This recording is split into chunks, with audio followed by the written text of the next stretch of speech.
Price Lord. தேவனுக்கே மகிமை உண்டாகட்டும். இந்த நாள் இனிய நாளாக அமைய எல்லாம் வல்ல இறைவனை நாம் பிரார்த்திப்போமாக. எல்லோருக்கும் ஒரு கேள்வி, நான் ஜெபிக்கின்ற ஜெபம் ஏற்றுக்கொள்ளப்பட்டதா? எப்படியாப்பட்ட ஜெபத்தை இறைவன் ஏற்றுக்கொள்கிறார்?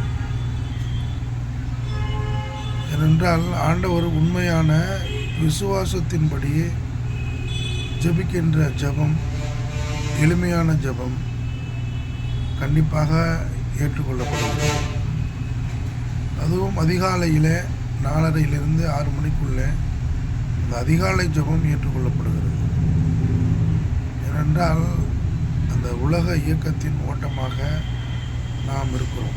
தேவன் நம்மோடு இருந்து கொண்டு நம் இதயத்திலே அமர்ந்து கொண்டு நம்மளை இயக்கும் நபராக ஆண்டவர் இருக்கிறார். ஏனென்றால் ஆலயமே ஒவ்வொருத்தருடைய இதயம்தான். ஆலயம் எங்கே இருக்கிறது? ஆண்டவருடைய ஆலயம் எங்கே இருக்கிறது? உண்மையான ஆலயம் எங்கே இருக்கிறது என்று பார்க்கும் பொழுது என்னுடைய இதயமே ஆலயமாக இருக்கிறது. அந்த ஆலயத்தை நாம் சுத்தப்படுத்தி, எண்ணங்களை மேம்படுத்தி, மிக சுத்தமான இதயத்திலிருந்து வருகின்ற ஜபங்கள் ஏற்றுக்கொள்ளப்படுகிறது. அந்த மாதிரியான ஜபத்தை நாம் ஏறெடுத்து மிக எளிமையான ஜபத்தை நாம்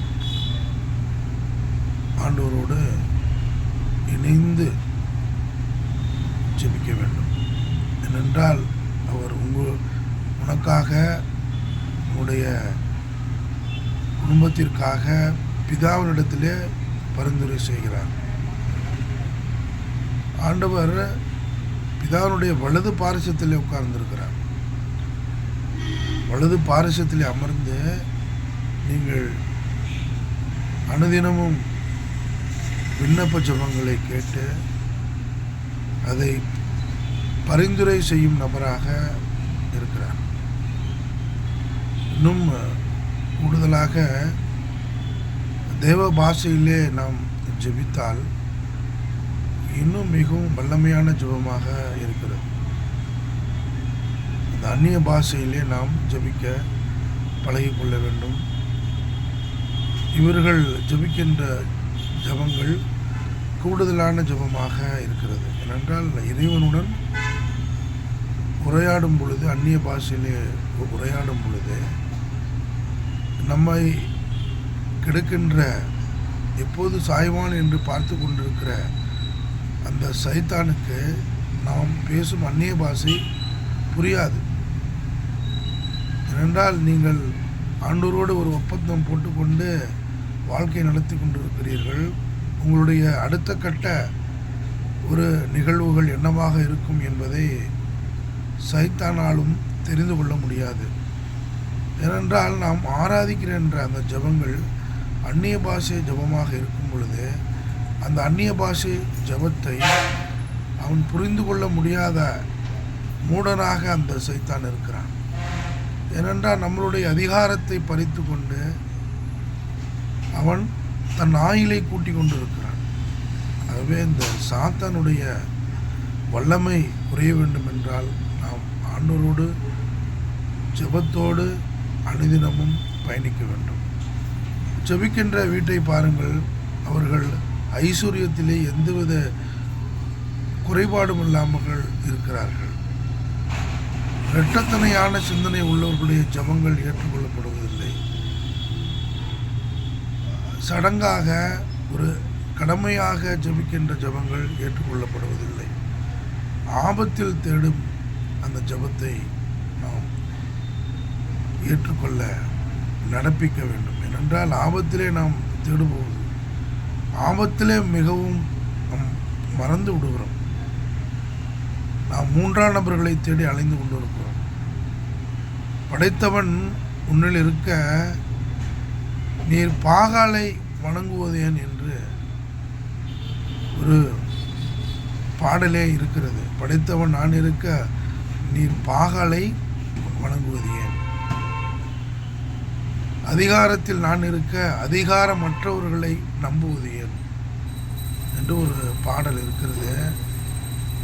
அந்த பாடல் என்னுடைய யூடியூப் சேனல்லே இருக்கிறது. நீங்கள் அதை படைத்தவன் நான் இருக்க நீர் பாகாலை வணங்குவது ஏன்? அதிகாரத்தில் நான் இருக்க அதிகாரமற்றவர்களை நம்புவது ஏன் என்ற பாடல் என்னுடைய யூடியூப் சேனலில் இருக்கிறது. அதை கேட்டு தியானித்துக் கொள்ளுங்கள். நாம் மெய்யான தெய்வத்தை வணங்கி கொண்டிருக்கிறோம் என்பதை பெருமிதம் கொள்வோம். இயேசு ஒருவர் மட்டுமே மெய்யான தெய்வம் என்றால் நீங்கள் கேட்கின்ற கேள்விகளுக்கு, நீங்கள் எழுப்பும் விண்ணப்பங்களுக்கு அவர் பதிலாக இருக்கிறார். அவர் உங்களுடைய பேசக்கூடிய நபராக இருக்கிறார். அவருடைய வெளிப்பாடு உங்களுக்குள்ளே இருந்து கொண்டே இருக்கும். நீங்கள் எங்கே செல்கிறீர்கள், என்ன செய்ய போகிறீர்கள் என்பதை அவர் முன்கூட்டியே அறிந்திருக்கிறார். இரண்டால் கற்பத்தின் கனியிலிருந்து அவர் அறிந்திருக்கிறார். உன்னுடைய பெயரை அவர் அறிந்திருக்கிறார். நீ அடுத்து என்ன செய்ய போகிறார் என்பதை அறிந்திருக்கிறார். அவர் எதிர்பார்ப்பதெல்லாம் ஜெபம். ஜெபத்தால் ஜெயம் உண்டாகும். ஜெபத்தால் ஜெயம் உண்டாகும் பொழுது அந்த ஜெயம் உண்டாகின பின்பு நீங்கள் கண்டு பார்க்கிற அந்த ருசி, அந்த புன்னகையை எதிர்நோக்கி ஆண்டவர் காத்து கொண்டிருக்கிறார்.